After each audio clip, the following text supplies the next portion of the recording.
Grace star Deborah Messing expressed her regret for appearing on Megyn Kelly's new NBC daytime show. The host is back in the hot seat.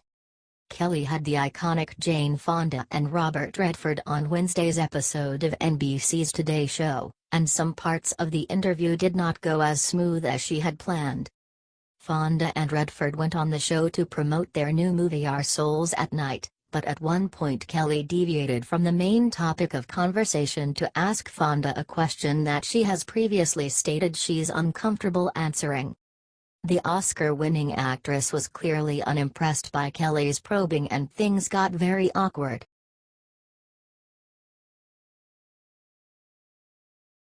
After girl is hit by 105-mile-per-hour foul ball, public urges MLB to make its stadium safer. Baseball is a traditional, all-American sport, but even though the game is rooted in our history, it appears the rules may require some modernization. A little girl was hospitalized as a result of being hit in the face by a line drive foul ball that entered the stands during a New York Yankees game against the Minnesota Twins on September 20, 2017.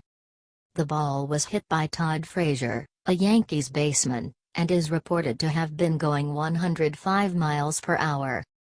As it made its way to the stands, players and spectators were horrified.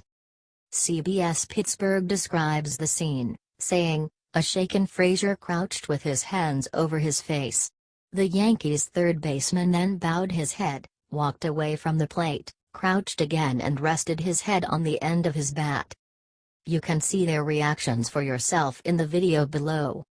Little girl hit by a line drive at Yankees game. Todd Frazier looked really shaken up by the incident. Scary moments. Frazier seems to feel incredibly guilty for being the one to have hit the ball. With tears in his eyes, he tells CBS Pittsburgh, "I know the dad or whoever it was that was with them was trying their hardest to protect the girl, but the ball's coming at 120 miles an hour at them. So it's like if you've never seen a ball like that, which most people in the world haven't, it's very tough. I thought of my kids. I have 2 kids under 3 years old. And I just hope she's alright." Frazier, not being able to get the event off his mind, even took to Twitter, writing, "I'll be thinking about her every day and her family. Please keep this beautiful girl in your prayers tonight." Luckily, 2 days later, on September 22, the little girl's father updated the media, saying that she had been in and out of the hospital for the past 2 days. "She's stable," he said. "It's going to be a long process." The little girl's injuries have urged people to demand the Major Baseball League enforce extended protective netting for the stands. Although extended protective netting was recommended by the Major Baseball League 2 years ago, it has essentially been up to each individual stadium to comply. Attorney Jack Herskowitz tells CBS Pittsburgh, "There are more fans injured in the stands than there are batters hit in the batter's box in a given year."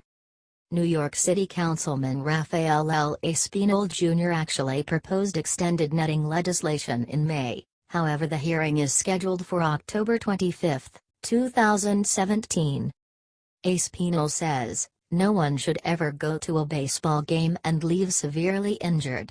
Nor should any player have to feel the guilt associated with injuring a fan, especially when that injury could have been prevented by safety nets. Please share this with your friends and family."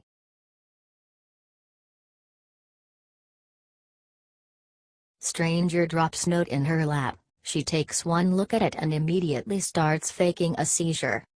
A woman named Julie Draglan was recently traveling on a commuter train in San Francisco when she suddenly realized her life was in danger.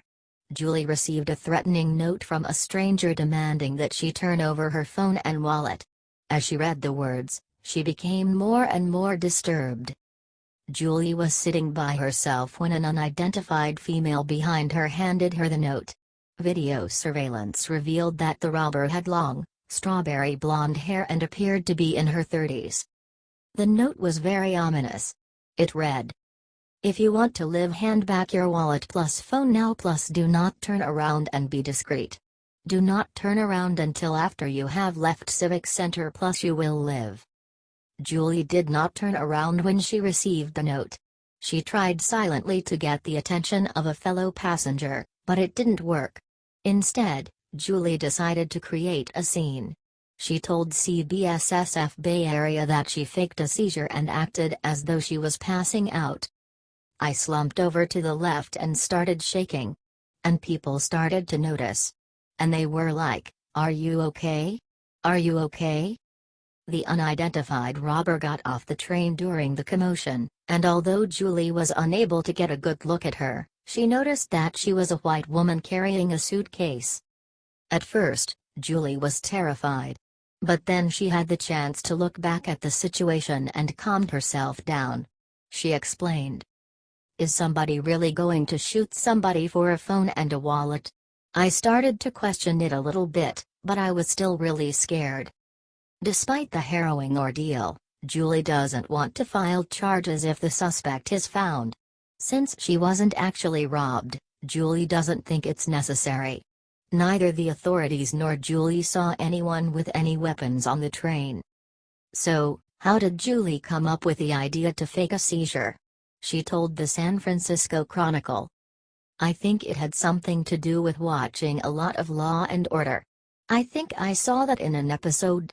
I was very impressed with myself." Watch more on this incredible news story in the video below.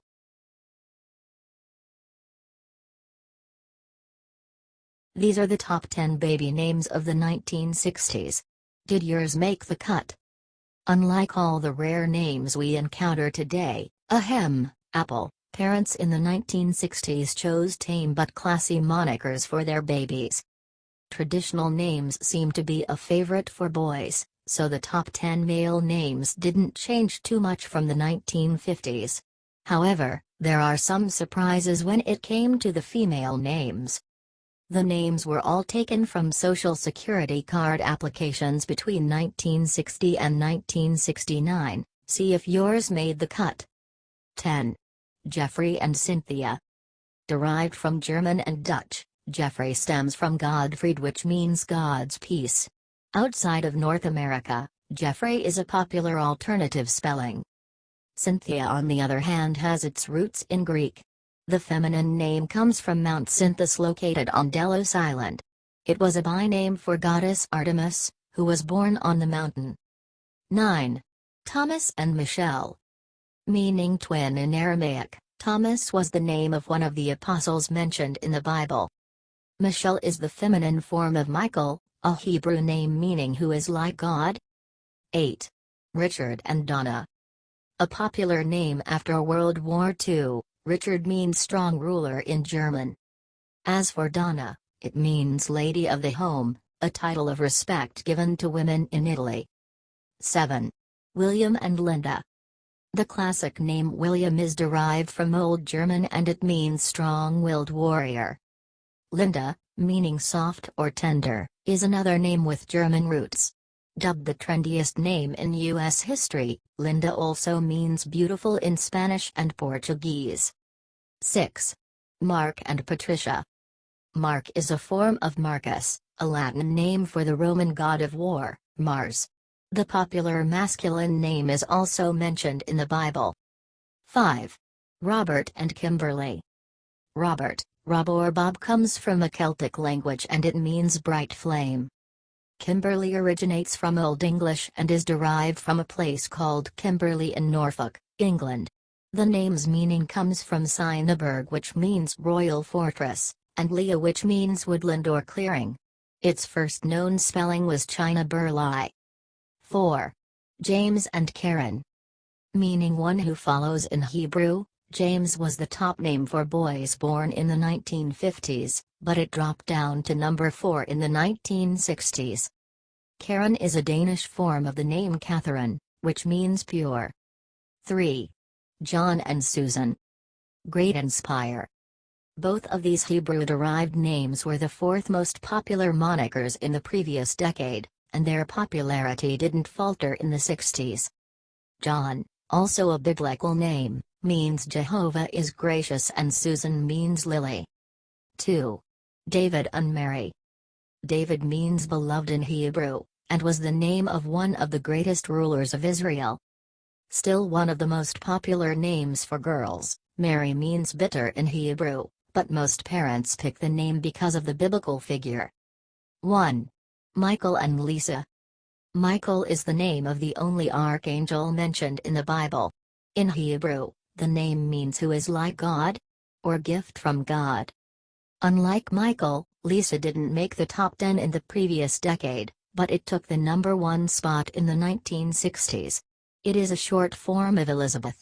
Derived from ancient Greek, it means my God is an oath or my God is abundance. Did your name make the list? Let us know in the comments.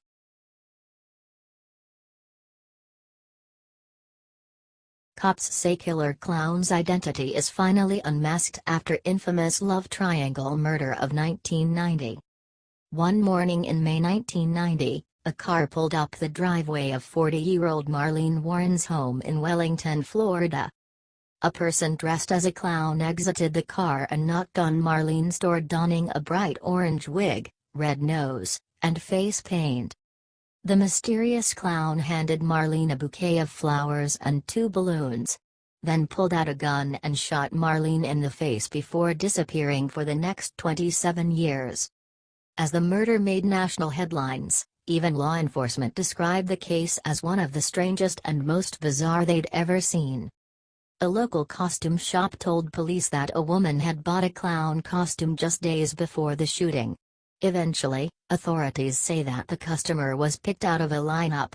But the case went cold. There was no probable cause to arrest the woman. It wasn't until 2014 that the investigation reopened, this time turning to advancements in DNA analysis. The case broke, and police say the killer had turned out to be someone Marlene's husband Michael knew very, very well. After 27 years, officers say that the infamous killer clown has finally been identified. They've made an arrest, bringing some sense of closure to Marlene's loved ones. Watch the video below to see how this cold case was solved, and please share this with your friends on Facebook.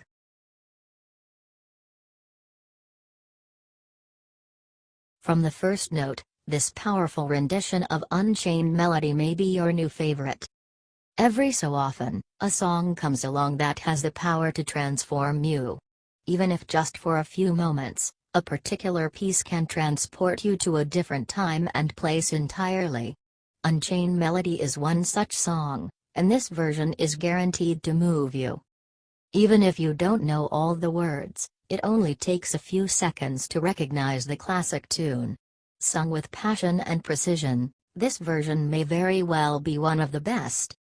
Though it's been around for decades, Unchained Melody was made famous the first time by the Righteous Brothers in 1965. While it received a good deal of popularity back then, it wasn't until 1990 that it became universally known and loved by an even wider audience, this time thanks to the blockbuster movie Ghost. Even now, many people still associate the hypnotic song with the hit movie. What makes this song even more spectacular is the fact that it has been sung by countless artists since its original debut in 1955.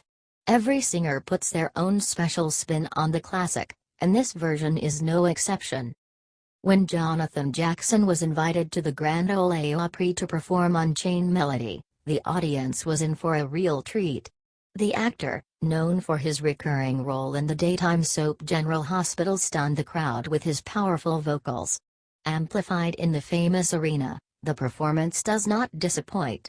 If fans of the actor didn't know he could sing then, they're in for a big surprise now. In fact, it's hard to believe that singing isn't his full-time job. From the first note, the emotionally charged performance will have you turning up the volume for more. Not only does he hit the notes with ease, but he sings with such intense feeling that it's hard not to get sucked into the show. It's almost as fun watching him sing as it is to listen. Watch as Jonathan Jackson puts on the performance of a lifetime, filling the arena with his spectacular voice. This may very well be your new favorite version of the classic.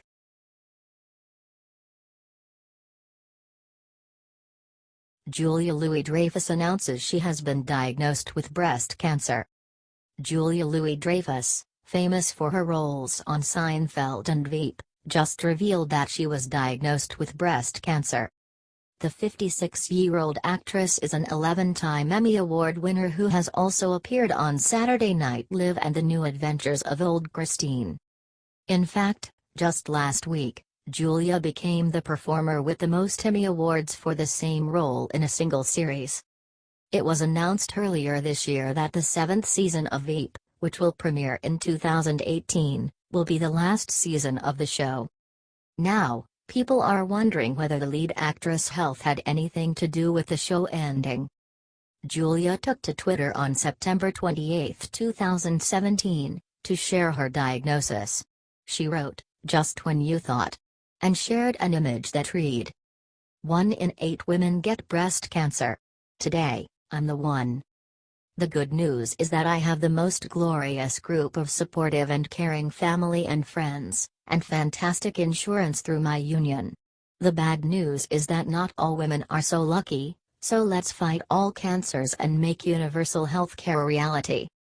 Although any cancer diagnosis can be devastating, Julia will definitely fight the illness and seek the best care possible to help her through this trying time. If you love Julia Louis-Dreyfus, please share this story to show your support and raise awareness about breast cancer. Footage provided by DAF. Thumbnail photos, Wikimedia, David Shankbone / Twitter, @officialjld.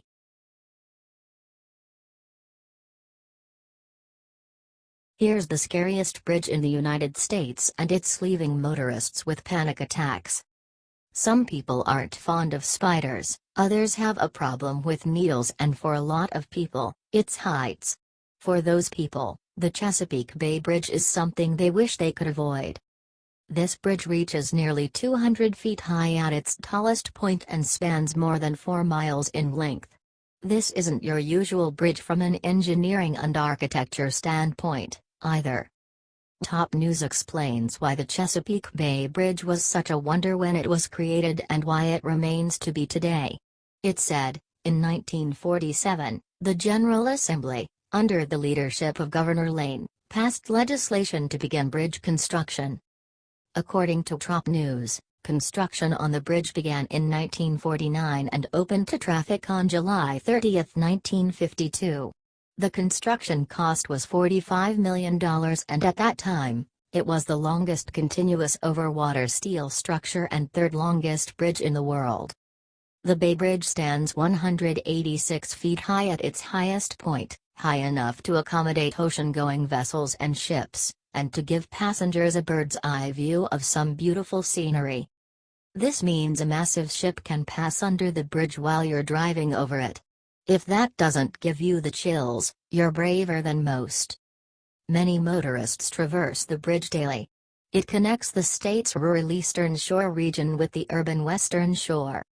Not surprisingly, there are people who must rely on a special service to drive them across the bridge every day to and from work. They have an intense fear of bridges that has only been heightened by this particular bridge. A psychologist rode along with some individuals who couldn't tolerate the ride. Inside Edition joined in and recorded their panicky ride across this big bridge. Some said it doesn't help that the weather can change at a moment's notice and make the ride scary. Waves can lap up against the bridge and make it a harrowing ride. Would you ever cross the Chesapeake Bay Bridge? Is it the height or length spanning the water that bothers you most? Take a peek at this sky-high bridge for yourself in the video below.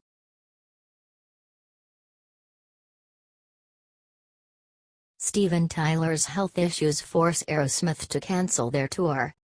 Since they made their debut in 1970, Aerosmith, consisting of lead singer Steven Tyler, lead guitarist Joe Perry, bassist Tom Hamilton, drummer Joey Kramer and rhythm guitarist Brad Whitford, has been a force to be reckoned with in the music industry. The statement, which was posted on Twitter, simply read that Tyler is ill due to unexpected medical issues. However, he is expected to make a full recovery once he receives proper rest and treatment.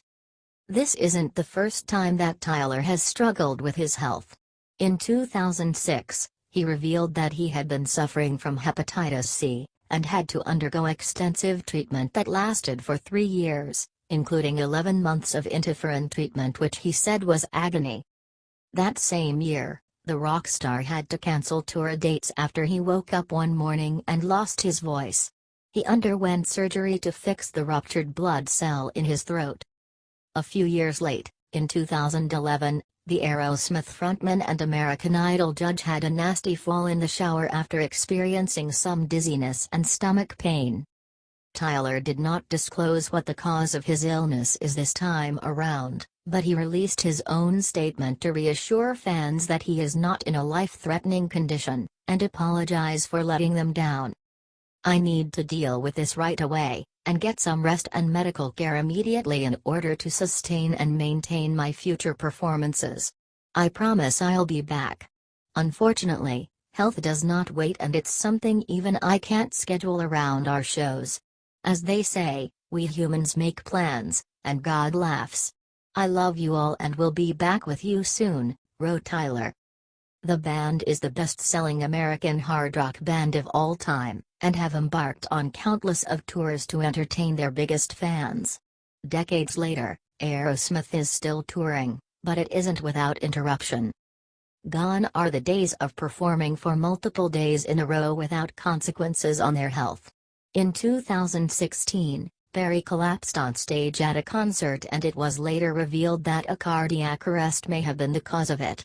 Now, a little over a year since the guitarist's scare, the band has been forced to cancel dates on their farewell tour due to Tyler's illness. In a statement released by the band, they announced that at least 4 of their scheduled shows in South America have been cancelled so the lead singer can seek immediate care. "We are glad that Tyler is expecting to return to the stage soon. Wishing him a speedy recovery."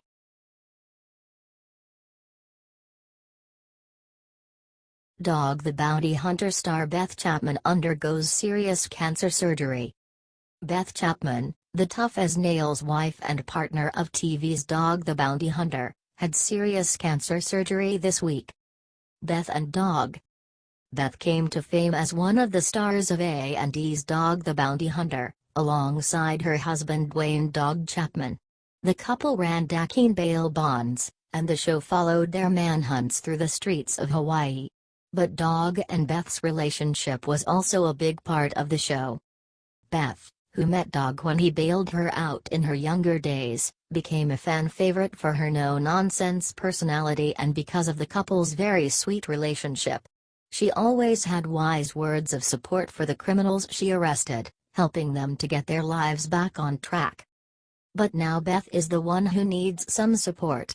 We shared the news of her heartbreaking diagnosis just a few weeks ago, when she penned a letter to her close friends and family revealing that a nagging cough turned out to be a tumor in her throat.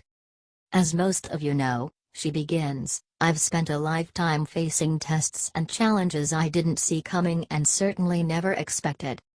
When she announced her diagnosis, Beth explained that she would need surgery to remove the tumor, and that she would have a better idea of her prognosis after it was taken out. But no one expected that just 2 weeks after announcing her condition, Beth would be admitted to the hospital again for a very serious surgery. The Blast reports that Chapman needed a 12-hour surgery to remove a plum-sized tumor from her throat. Chapman is recovering from the procedure in Los Angeles, which has only made matters worse. The Chapman family's dog, Delilah, has passed away in Hawaii, and the reality star is still not medically cleared to travel back to the state. "My very precious baby died. She just waited and waited but mommy never came," Chapman reportedly messaged her close friends and family. Sick with grief from the loss of my fur baby Delilah. You were a good old road dog girl, ill love and miss you forever. Hopefully doctors will have some good news for Beth very soon. Share this story if you love Dog the Bounty Hunter. /T, The Blast.